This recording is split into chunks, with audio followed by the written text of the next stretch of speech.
Breaking Bread Podcast. Breaking Bread Podcast. Ooh, Breaking Bread Podcast. Breaking Bread Podcast. Ooh.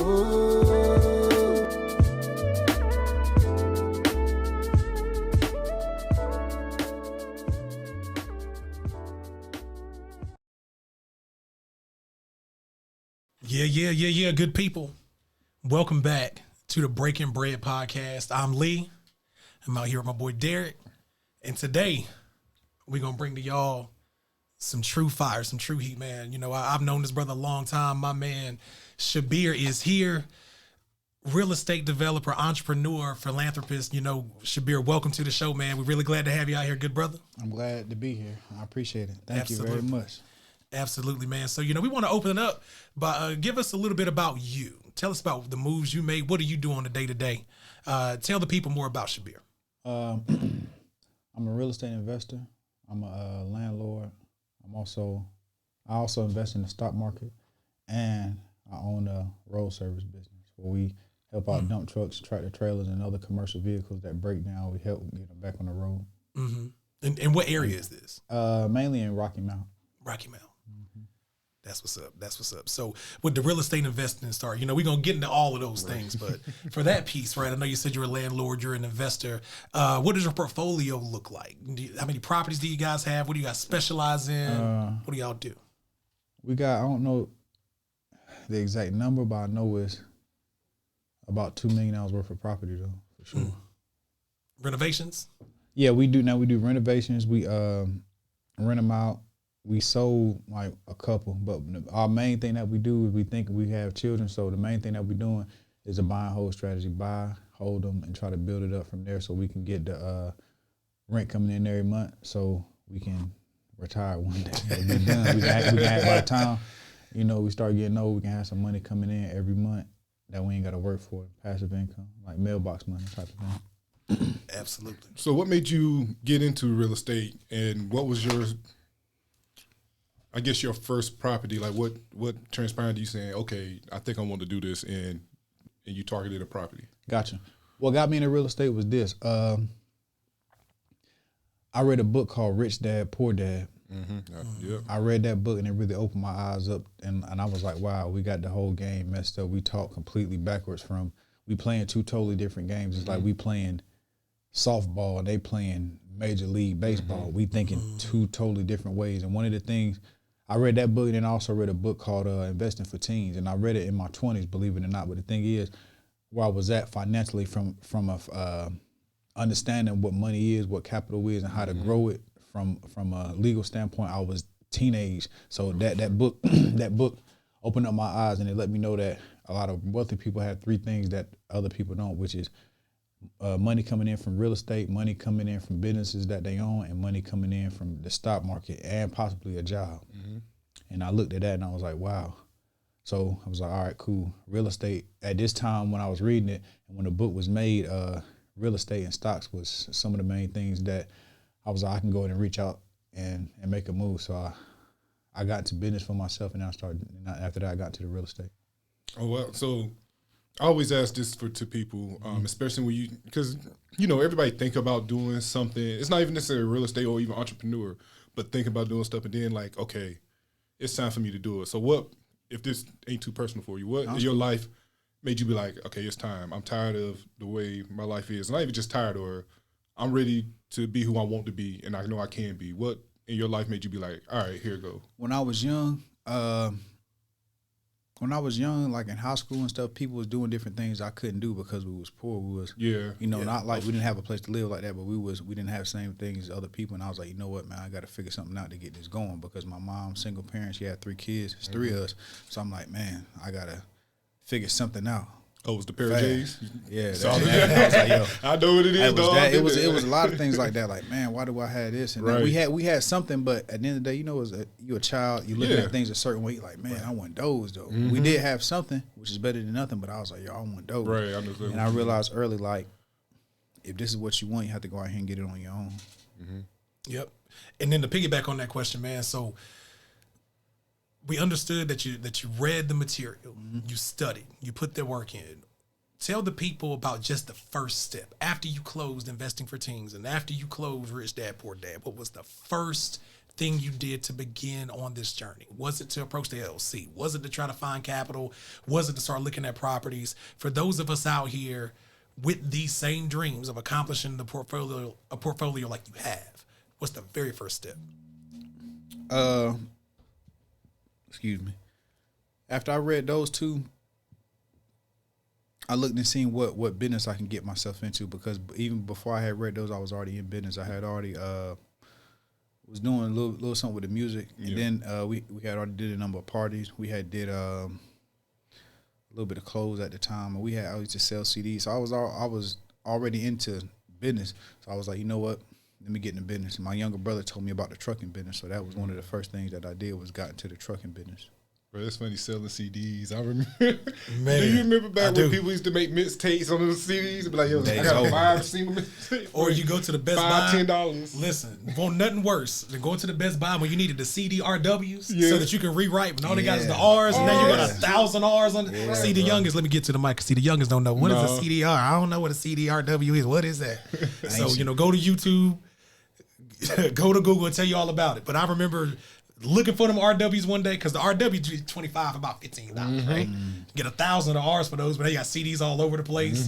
Man, it seems like yesterday. And you can rewrite those things all the time. Yeah, boy, that's real like yesterday. I remember the clear little cover, like, hey, check this out. Yeah, that was it. That was a hustle for a lot of people, for sure. Absolutely. So it sounds like the transactional nature of business, and you understanding things like margins and cost structures and marketing, you had already had experience with in other various facets. So let me put it to you like this. Is it safe to say that, and again, out there trying to inspire those that are younger coming behind us, it sounds like you have to learn the nature of business, but you can do it on a scale that's still financially safe. That's right. What I mean by that is you don't have to go out here and go to the bank and get a $3 million loan and then not know what to do with it. That's right. Because the bank will give you the money. They will give you the money. That's right. They will. That bank, one of the biggest misconceptions in our culture is that the bank won't give you the money. Oh, absolutely. They want to give you the loan because they're making money off the loan. That's right. And processing fees and transaction fees and an interest. So yeah, Banker Jim wants to give you that loan. But what we're saying is you could crowdsource. I remember being young and I used to sell hard tops, basically frozen Kool-Aid. I was about to ask you what hard top was. Bro, Kool-Aid in the freezer, put the sign on the pole, and then kids riding their bikes all day, they get hot. Yeah. Right? Yeah. Come to the door, 25 cents. 25 But you cents. learn about marketing. I put the sign on the pole. You learn about diversity of flavors. Oh, I got 3 blue raspberries left. I really wanted a fruit punch. So now I know I got to make more fruit punch. So what we're saying is the consequence really isn't there, because your total investment for some Kool-Aid pack and some sugar and some water is $20. But when you look at the margins on that, you can turn that 20 into 50. That's right. And you don't need to go out and get $500,000 and blow that to learn those mistakes. You can do that on a smaller scale to learn the ins and outs. Now, are you from Rocky Mount? No, I'm from Smithfield. Oh, you from Smithfield? Okay. See, I thought you. Well, we already had this conversation, but I did that for the people listening. Yeah. So I'm from Wilson originally, but from Smithfield. So y'all went to high school together? I keep forgetting that. You did tell me that. Yeah. So did you, after high school, did you go to college, or you decided to just go full entrepreneur? After high school, while I was in high school, I was dipping and dabbing with a few things, and my father came down because I was getting in trouble, and he convinced my mom to trick me into joining the army. So I joined the army, man, from when I was 17, and I got out when I was 21. Okay. Gotcha. So serve the country. Thank you for your service, good brother. Really appreciate that. Yeah. And yeah, man. So we've heard about the real estate piece, and we're gonna get back into that too. Let's talk about this trucking for a little bit, right? So what's the name of the trucking business? To the Top Trucking. To the Top Trucking. You guys got some Instagram handles you want to shout out real quick? Well, to be honest, is the thing. We went, once again, with business. One thing about business that I learned that you have to do is know how to pivot. I got to the dump trucking business. I got an older truck, and for the people that don't know, the trucking business to me is a hard business to win. It's ways to win, but it's a cash intensive business, and you have to depend on a lot of people. You have to depend on people to drive for you, depend on people to get the routes, depend on people to pay you. There's a lot of things you have to depend on. I jumped out there head first, and I scaled up from 1 truck to 5 trucks, and I got to 5, and then fuel was shooting up. was having problems with drivers, and one thing that I was continuing to pay for was maintenance. And I said one day I was like, I just paid this maintenance man more than I'm gonna get paid off this truck. Wow, that blew my mind. And then one of my guys I was in the streets with, I called him one day, and I was telling him about the trucks. He was like, you know what, man, you're gonna make more money working on these trucks than you gonna make driving them. And I was like, man, ain't no way in hell. I didn't believe it, but something clicked in. I'm like, he wouldn't lie to me. He ain't gonna make money off of no decision I make, so why would he lie? Exactly. I went and got me a service truck, put it together, and I started making moves with that. And once I started comparing the little truck to the big truck, it works out better for me to make money off the little service truck than the big truck. And once I figured that out, I started phasing out the dump trucks more and more and more, and pivoting more into what works for me, which is the road service business. Gotcha. So you started off with dump trucks and deliveries, things like that, freight. After an encounter, you realized that you needed to pivot your business strategy. And what people don't realize is this happens in corporate America every day.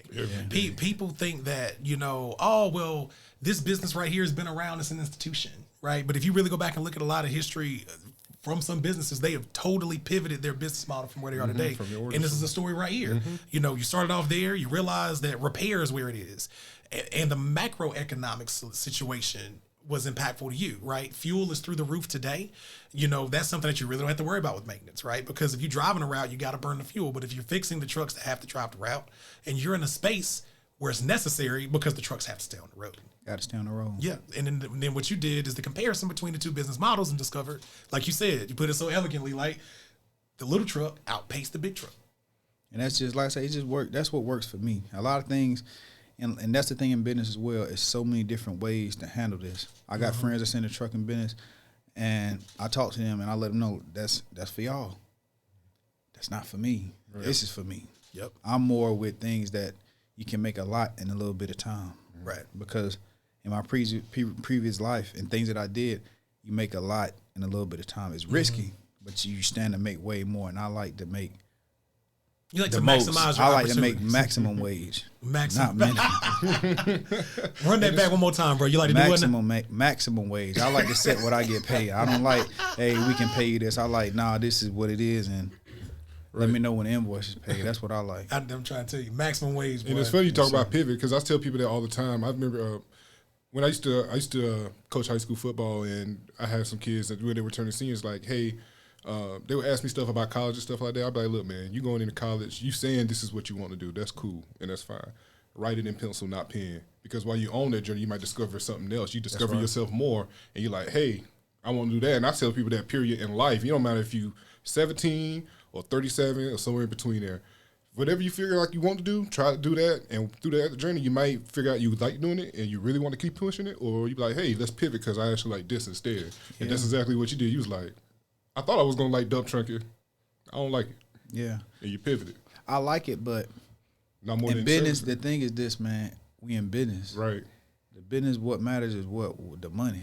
Cash Just flow. because you like it, what does that mean? Is like going to pay the bills? No. What's going to pay the bills is the money. So you got to go with where the money is at for the type of person that you are. And if I could have did it a different way, it's multi-billion-dollar companies that all they do is trucks. Right. I couldn't figure it out. Right. So you pivot. I figured something out. Right. Yep. That's what works for me. Right. Yep. And that's the thing, and that's what allows you to own multiple businesses, right? Because I know earlier you talked about the lessons you learned from the book.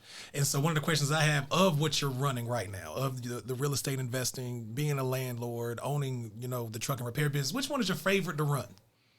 To be honest, road service. That's the one, huh? Let me see. I would say a little bit of. No, I would say a landlord. I like the landlord. I knew he was gonna say yeah, that. I like the landlord. I like the road service too, but the thing is with the landlord, it give you time, and that's what a lot of time that's what we need, because when you run multiple businesses, there's a lot of things that come at you a lot of times.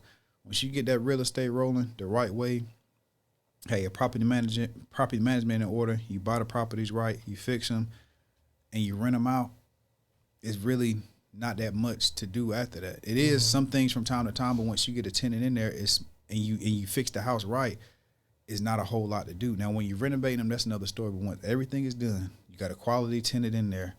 What are they gonna call you for? Hey, my toilet is fixed. What's a toilet to a person that renovates a whole house? Nothing. What's my stove is not working. My refrigerator, that's nothing, because we done did the hardest part, which is turning this bando into something that's beautiful. Exactly. Now, when it's beautiful, it's only, minor upkeep, and we don't have no issue with doing that. And one thing I also like is cruise control money. Set it and forget it. That's what type of money I like to make as well. That's it. And a great point that you made is you understood everything it took to get the house from the bando to the palace. So when the ad hoc problems come, because I think a lot of people get discouraged when they hear about these ad hoc problems that get thrown at them when they start their business, right? I was watching Earn Your Leisure's pod the other day, and they were on there with a young lady. I can't recall her name right now, but she blew up in the hair space, and she was having QA issues. She was sourcing her hair, and What's QA for people who may not know? Oh, so that's quality assurance. That's a good point, Derek. So basically what happens is quality assurance is the step that ensures that what you are paying for is worth what you thought you were going to get. So when she was sourcing her hair from overseas, she said that the sourcers were so smart that she would get samples of her own hair. It would be beautiful, quality product.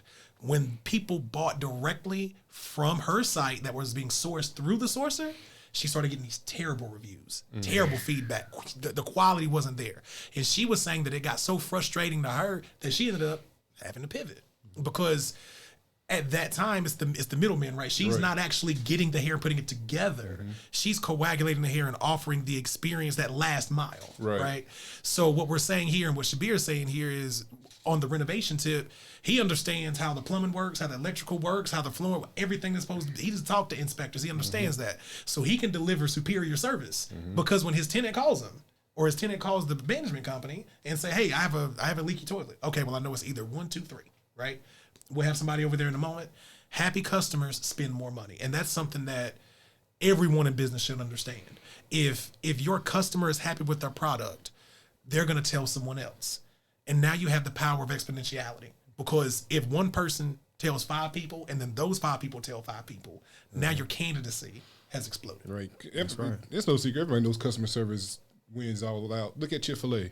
Like, nobody questions everything they do, even if they mess up your order. Look, Chick-fil-A messed up my order one time. I was like, you know what? I did want this instead. That's how good their service is. They knew it. Yeah, I was like, you know what? I did want the sandwich instead of the nuggets. But it's just like what you said, when you're dealing with people, and it's the people business in the business anyway. On one side, the other side is not. But to keep those customers, you have to build a rapport and a reputation of quality service. Exactly. And the thing is, as an owner, there's a difference between making a suggestion and making a decision. I'm going to say it one more time. When you are a function of a team, but you're not the owner, you are making suggestions. That's right. You have the safety to be able to make a recommendation, but you don't have the responsibility that the owner does. It's a lot different when you're in that driver's owner's seat. So for those of you out there right now listening to us, breaking bread with us, know this: you're going to have problems, but there's nothing out there that's insurmountable. That's right. Nothing. There are people that will help you. There are all types of resources, all types of facets of knowledge. Reach out to these folks. They'll give you advice. They'll tell you what to do. But the power of discernment is only yours. You are the person that has to make that choice. That's right. You see what I'm getting at? So that's right. You can get advice from 50 different people, and you could get 10 separate pieces of advice from these 50 folks. But you have to understand what your vision is, what you're trying to do, and you have to execute. Yes, it does take some emotional calories, but don't let that stop you. No, for sure. Because if you don't, someone will. Think about it like this. If we could go back in time 20 years ago and say, stay with me now, on your computer, you're going to be able to talk to any celebrity you want to if they choose to talk back. For free, whenever you want, you can see all their pictures and videos that they want you to see. You would have looked at me like I was crazy. Right. Like, what you mean? Like, you mean I could talk to Sandra Bullock? Yeah. She going to talk back? Well, she might. How do I know it's Sandra Bullock? Because she will tell you that it's her. It would be insane. That's right. And that social media product that was built on top of the internet that no one saw coming has changed the lives of millions of people. Now your exposure, billions of people. It's made millionaires across the place. Look at Twitch, y'all. We got cats getting paid M's to play video games. That's amazing. And I mean, that's the high end. You made $250 making Twitch. You won't make it before. That's a W. You winning in life. Either way, right. You know what I'm saying? Like, you go in there. That's why we tell people, like, I mean, of course you want to reach your full potential, but if your full potential is to cap you out at $750, at least you went out there and got that $750. You know what I'm saying? And like, that's why I say, like we was talking about earlier, like rappers and things like that. Like, there's rappers that we might not know in the region that go to Amsterdam, like you said, and make $10,000 a show. Yeah, you know what I'm saying? Right. 5 days a week. 5 days a week, and then come home and relax and live a good life. Come to the family reunion, cooling, chilling. You know, and there's so many people in the world. So, you know, for those who spend y'all time with us, we really appreciate y'all fans, and we really appreciate y'all good people. But we want y'all to know this, like, there are so many people out here, and there's so much opportunity out here. If you take the steps, one day at a time. I'm making progress every day. That's a slogan I got right here from bro. If you do that every single day, you're gonna wake up and you're gonna look back and see how far you've come. But don't let the obstacles, the little hurdles, stop you. You know what I mean? Take a break if you need to. Go take a nap, whatever. But come back and get to it. If the problem's too big, break it up. We got a saying: how do you eat an elephant? One bite at a time. The same way you eat a fish. The same way you eat a piece of chicken. One bite at a time. So apply that as you guys are going out here and making y'all's dreams come true. We want y'all to remember that. So again, we out here with Shabere is here, real estate investor, philanthropist, entrepreneur, trucking companies on deck, all of that. So got a funny question for you. So I understand, bro, you used to get on the roof. Yeah, that's you get on the roof. You still get on the roof, though? Nah. Let's get on the roof. Nah, like, literally get on the roof. Yeah, like, because boss man got to be like, hey, shingles got new roof got to be replaced. Tell me about the roof. Yeah, because this is the thing. I didn't come up doing none of this like at all, from real estate, road service, just anything I got going on now. We first generation with this stuff we got going on. So it's a good thing and a bad thing. Sometimes I go into things blind, but I go at it in my mind. I'm already programmed like for the end goal, which is success. I don't care what got to happen. This is the end goal, and this is what we're gonna get no matter what. But sometimes it's risky because I do something like, hey, I'm gonna go ahead and get on the roof and help these guys and do this and that because I haven't been out there long enough to know and see and experience other people falling. None of that. So I get on there with no issue. Like, oh, it's the ladder. Let me climb up here.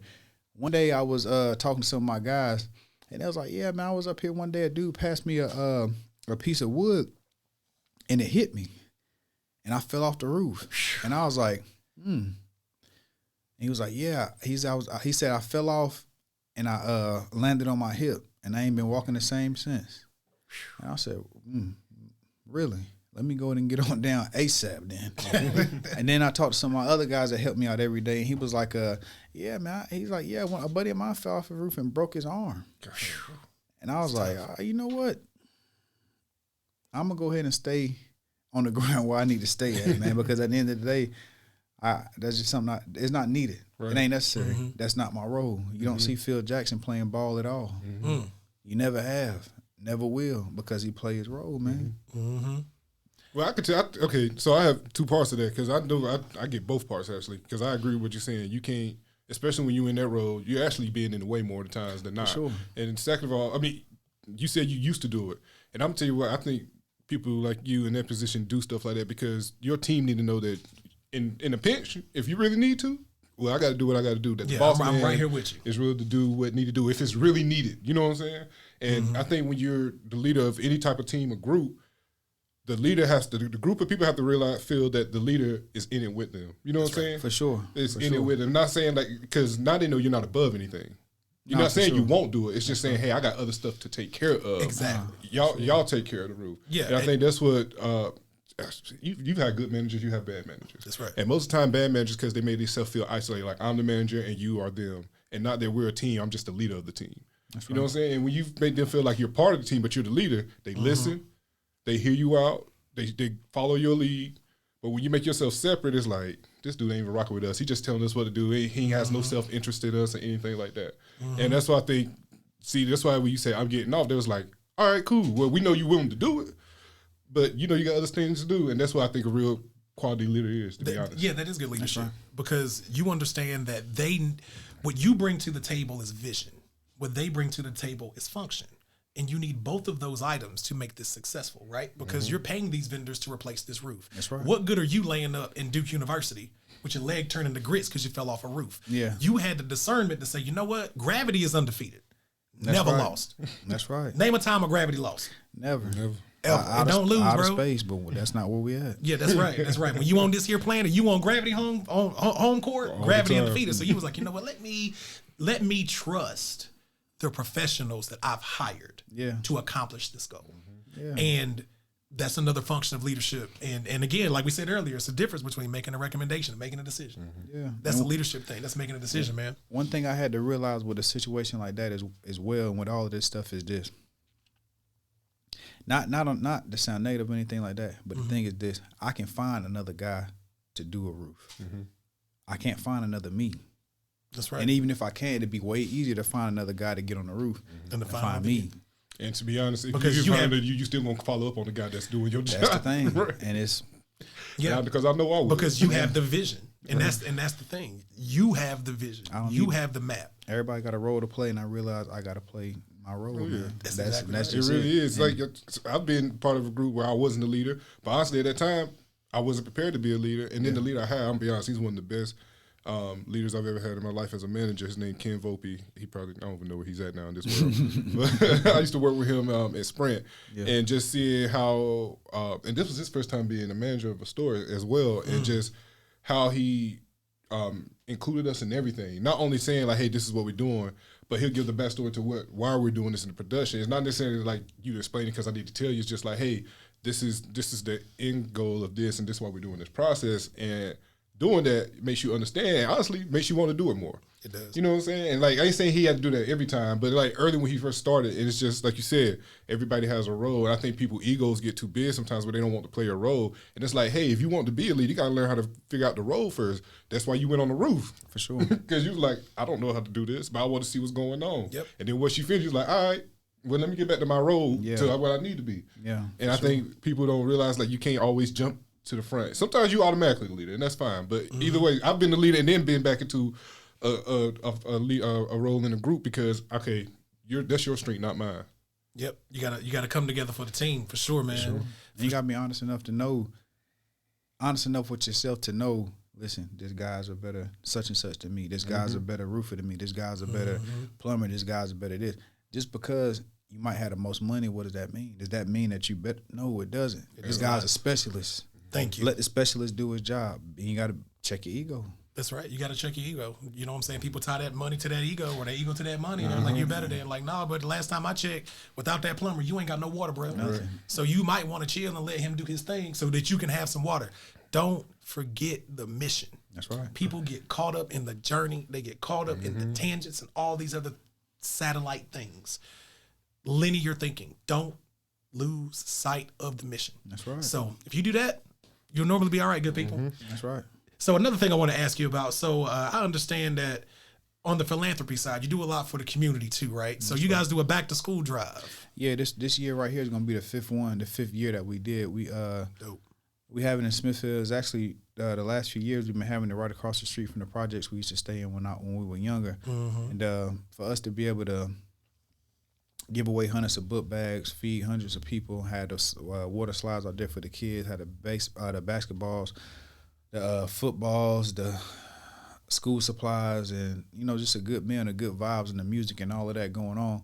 And for us to come from the projects that we used to stay across the street to be doing what we're doing across the street, man, is phenomenal. And I'm glad that we're able to do it. And this year, actually, we're going to do a scholarship. We try to get better and better every year. And this year, we're going to have more slides.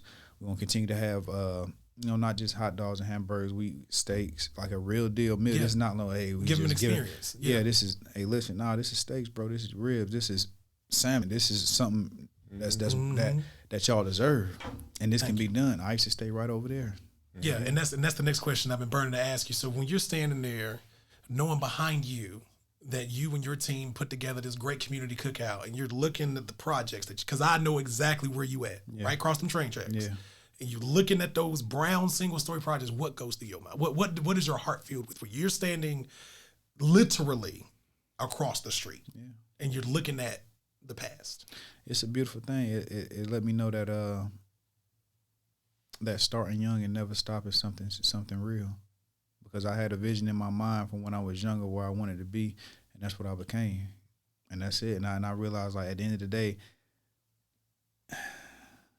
it was a beautiful journey. Even though I'm here, we still got a long way to go. But I'm thankful for where I came from. It's humbling. It's a humbling experience because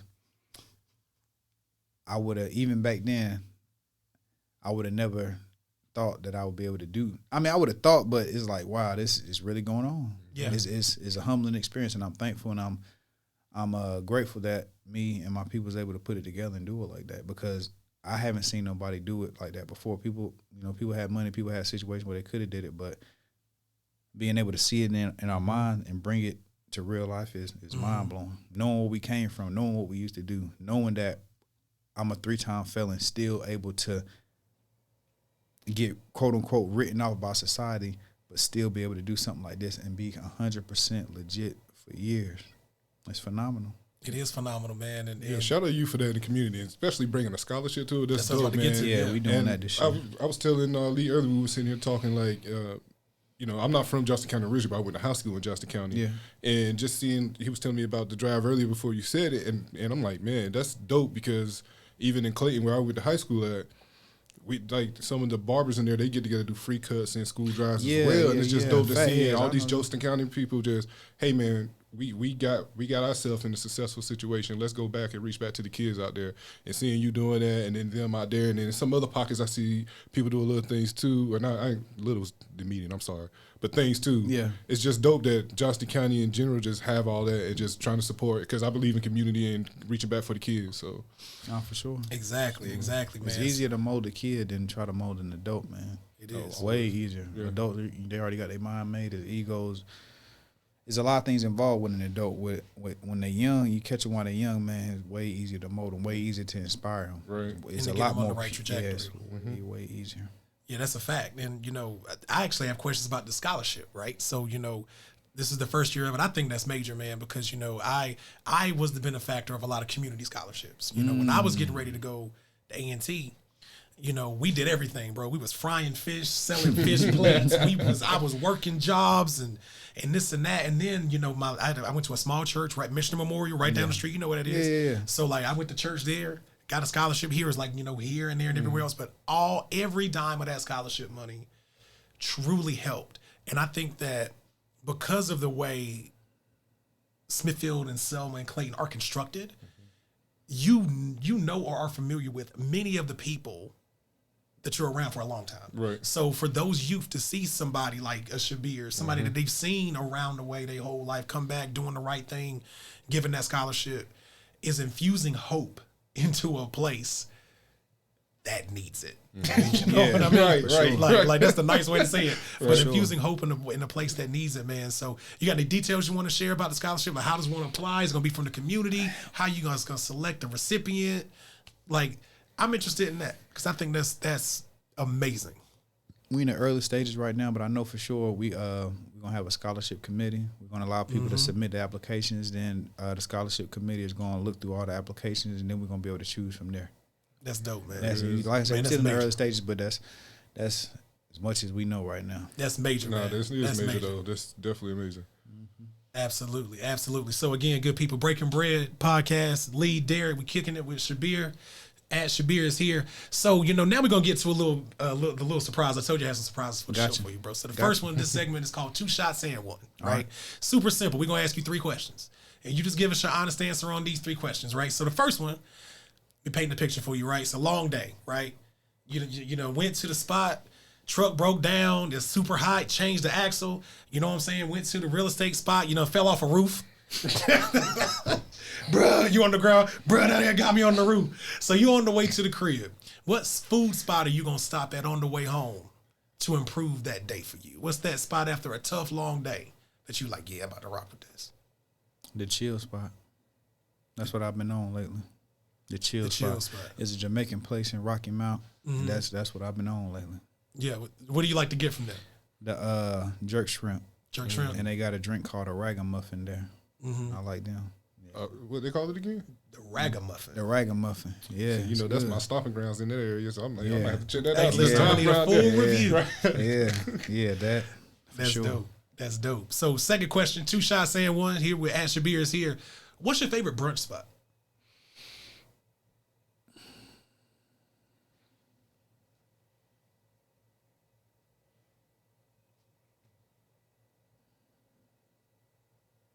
Damn. Got him. Anything. Right, got him. Anything. Off the top of my head, I would say Lurita's. There's a place that they do brunch. Yeah, it's in the Mount. They do stuff on Sundays, and it's pretty good. They do like chicken and waffles. They got and then they got a fish thing that they do there as well. I would say that for sure. You said, where is that now? In the It's in mountain? the Mount, yeah, Word. Rocky Mount, yeah. Rocky Mount, dog. And then let me see what else. Brunch. There's another spot I can't think of the name, though, man. Yeah, so if you're over there at the Mount, what we heard is the chill spot in Lorita's. So you Yeah, in them areas, go for sure. shout them out, tell them Breaking Bread Pod sent you. And the third and last question, now we're going to pivot back to the entrepreneurship and all your endeavors, right? What is a pivotal moment? It could be positive, it could be negative, it could be however you want to traject it. But what's a pivotal moment in your path of entrepreneurship that you look back on today and be like, man, that was the turning point? When I was hitting some bumps in the road, like I said, I was in the streets before. When I was hitting some bumps in the road, taking some major losses and dealing with some things, some negative things that come along with dealing with, the streets, I started losing my mojo. And then I could tell like my family, I felt like they was losing faith in me. And when I felt that, I was like, damn, boy. Yeah.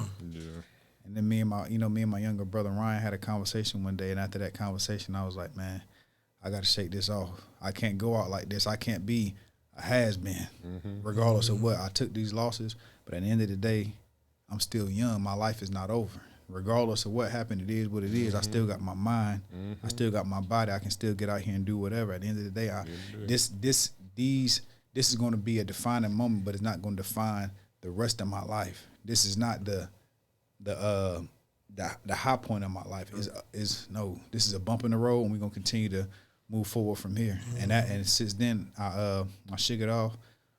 I got my situation right, and then after that, I've took losses that make those losses back then look like play, but I handled them completely different. I didn't let them break me. I didn't let them make me feel negative mentally. I didn't allow them to put me in a space where I was like, man, damn, man, man, am I ever going to be able to come back? Am I ever going to be able to bounce back? Right. Nah, at the end of the day, this is what we do. It's business. Losses come with the game. So It's all about, the thing is this, you can't spell million without 2 L's. You're going to have to take that L, that loss, and turn it to a lesson. You can't spell billion without 2 L's.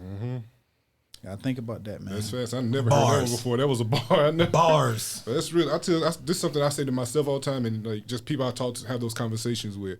When something unexpected happened, that's a negative for you. It's a tough loss, whatever it is. Now it's up to you. Is it going to be a sentence, a paragraph, a page, or your whole book of your life? You know what I'm saying? That's right. And it's really what you do. And I'm not saying like as soon as something hits you, you're not supposed to, whew. Everybody has that moment like, dang, that hit. But how long are you going to stay in it? Is it about to be your whole book now? Yep. Like this is my life? Or this is a part of it? Is this just a paragraph or a sentence? And you have a page, like I said, you have to determine that and do that yourself. But that's really what it is. It's all right to take that blow. You get hit, all right, I got to wipe that blood off. All right, cool. All right. Yep. But you got to keep going though. You going. cannot sit in it. I'm not trying to get religious, but in the Bible it say throw a walk through the valley of death, not sit in it. Yeah. That's all I'm saying. Nah, Take up that's your right. bed and For walk. real, take your bed and walk. Like if you look at those things, it's about progression and movement. And to piggyback on both of y'all's good points, my dad used to always tell me, my dad's a very straightforward person. Like he just get to the point. Yeah. So he used to always tell me, son, you're going to get knocked down. But when you on the ground, physically, metaphorically, whatever, when you're on the ground, the only thing you need to think about while you're on the ground is get up. Don't think about the periphery. Don't think about 30 steps beyond or whatever. Don't, because that's how you panic. When you're on the ground, the only thing is get up, get up, get up, get up. And when you get up, Then you figure out what you're going to do. A lot of people get lost in that valley because they're thinking about all the stuff that could go wrong while they're on the ground. Right. But you just get up first, because the world keeps moving. Life's going to keep going. People are going to continue to do what they're going to do. And if you continue to lay down, the world's moving forward, you're going to get left. Right. That's right. And, you know, awesome, beautiful stories here, but that's the big takeaway, man. And I love that. Can't spell billion without 2 L's. That's tough. Bro, people lose. Bro, you see, if you read the Wall Street Journal, any of that stuff right now, you can see the richest people in the world are down billions of dollars. From November to May, people done lost billions. They haven't technically lost, like they might have lost in their net worth, but they down billions of dollars. And these folks still smiling every day. When you see Elon Musk on them pictures, he's smiling, joking, trolling about buying Twitter and stuff like that. Buying Coca-Cola. He not letting it, about buying Coca-Cola, trolling. He can't. Yeah, I'm about to say he can't buy nothing right now the way Tesla moving. Yeah. Oh, but it's going to bounce back. Because I It's tell gonna you, Yeah, it's gonna bounce back for The sure. last 2 days is Yeah, it's gonna bounce back. Yeah, for sure. But I read. Well, that's a whole nother story. But it was an interesting article about how he's taking his time buying Twitter now because it was based off of Tesla money, but because of shifting the stuff, he has to wait now. Well, he's really trying to wait by saying, "Let me look at X, Y, and Z." But it's an interesting play. I'll be watching. Like you said, it's funny how you grow up and now you're watching finance stuff. You know what I'm saying? Yeah, for sure. I find myself turning on the it's- TV and watching it. And it's so interesting because you realize that everybody's doing the same stuff. Like you have access to the same things that these people who've made millions of dollars do. And you have access to the knowledge. Back in the 70s, if you wanted to learn something, you had to go to the library, use the Dewey Decimal System to find a book, hope that it wasn't checked out, read it, and all that type of stuff. Now, if I want to know something, I can pick out pull out my phone, go to Google. Hey, Google, how do I do this? on your couch and I tell people all the time, YouTube University. Yeah. Google University. That's right. Ain't nothing that you can't learn out here. How to do. All it takes is your drive and your desire. So if you want to tomorrow learn how to make t-shirts, you can do that. You want to learn how to get into real estate, you can do that. You want to learn how to start a podcast, you can do that. Go out there and read it. That information is out there for you. And like, and on the Tesla thing, you know, one of the biggest jokes I like to make in the market, because I'm down real big, especially on the crypto side. But Crypto. but I ain't lost. You want to know why? Because it ain't a loss. Until you sell. It ain't Till a you win sell. till you sell either. It ain't a loss till you sell. It ain't a win till you sell. It just is. It just is. It just is. What a lot of people don't know, and to your point about the Elon Musk deal, he was going to use his Tesla stock as leverage to get a loan. That's what people don't realize. If I own enough of something, I could go to the bank and get a say, loan against this is my collateral. So, hey, I'm going to make something up. I own 300,000 Cardano coins, right? I could go to a bank and say, yeah, I'm going to need 100,000, and I'll put this up for collateral. But a lot of people think that it's all about just one facet. Right. You can use all types of angles. Go talk to your personal banker. You need a piece of money. You need $5,000 to start that business. Whoever out there listening, go talk to your banker. That's what they get paid to do. They will tell you if you are qualified. They will give you literal steps on how to get qualified. And if they don't, then go find a local credit union, because they will. Go find a community college. They have small business tribunals that will tell you exactly everything you needed to know. If you sitting on a multi-million-dollar idea right now out there, if you're listening and you hear this, and you know you got a multi-million-dollar idea, and man, if I just had $10,000 for production, I can get this going. Go to the credit union on Monday. The next business hours, if you are under the sound of my voice right now, the next business hour that bank is open, walk in that credit union, and this is what you say. You go straight to the teller and say, hi, I have a small business plan. I need to talk to a banker about funding.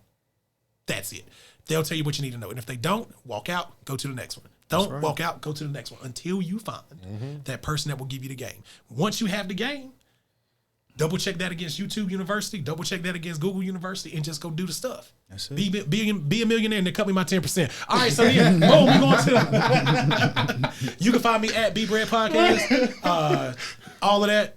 And when they send a DM, I answer up, like, yeah, what's good? Go ahead, hit the cash app. Like, bro, what is this? Hey, man, you know. Well, listen, man, it's been a ball out here kicking it with at Shabere is here for the last segment, our big money maker. This right here, my good brother, is called Big Positive Energy, BPE. For sure. So this is how this works. This is the Breaking Bad podcast, but it's your show now. So we gonna step back. We gonna give you as much time as you need to shout out anything that you're happy about, anything that you're proud of, anything that you want anybody to know about your story, your trajectory. This is kind of the opportunity for you to, stun a little bit, pop your collar. We gonna be the hype man, right? So, Big Positive Energy, BPE, good people. We thank y'all for breaking bread with us. We gonna close this thing out with at Shabere is here. BPE, it's up. Run it up, bro. What you got for us? What I'm gonna say is this. First of all, thank y'all for having me. Thank y'all for inviting me. Y'all got a beautiful thing going on in here, and it's Appreciate that, bro. Appreciate that. it's lovely, man. It's always lovely to be around people that look like you, promoting positivity and moving in the right direction. So that's where I would like to keep it. Appreciate that, man. Y'all brought me here. I appreciate that, I'm man. glad, and I'm glad I got to sit down and speak with y'all, man. We got some good food, we got good vibes. It's a good place. Right. It's love. I can't complain. I already knew you was good people. He was like, "This my boy," and like I said, you know when you meet, good people. Yeah. And he was like, "Man, he cool. He good people." I'm like, "Bro, you already know because you good people, and you only appreciate that. And Lee don't keep nobody but good people around him. No, so sure. it wasn't even a question. Like, Yeah. all right, cool, let's do it, man. So Yeah, and we here. And not only were you good people, you brought us good food. You know You know what what I'm saying? I'm saying? Hey, listen. Shout out the spot right quick. Where we get the food from today, Shabere? Let's talk about that. Vittles at the Park is my some of my cousins in Durham. They got a restaurant. Some of my other cousins in Durham, they got a restaurant too. Is Eat Soul Food or Eat Home Style Soul Food. Let me look it up and get the right.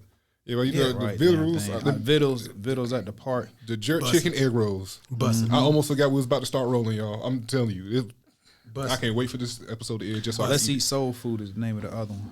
Everything is good at both of them, and it's up. It's a beautiful like thing, man. It's a beautiful thing. Shout out to my family. Shout out to my loved ones. Start young, never stop. Amen. Stop. Start young, never stop. Well, good people. I'm Lee. I'm Derek.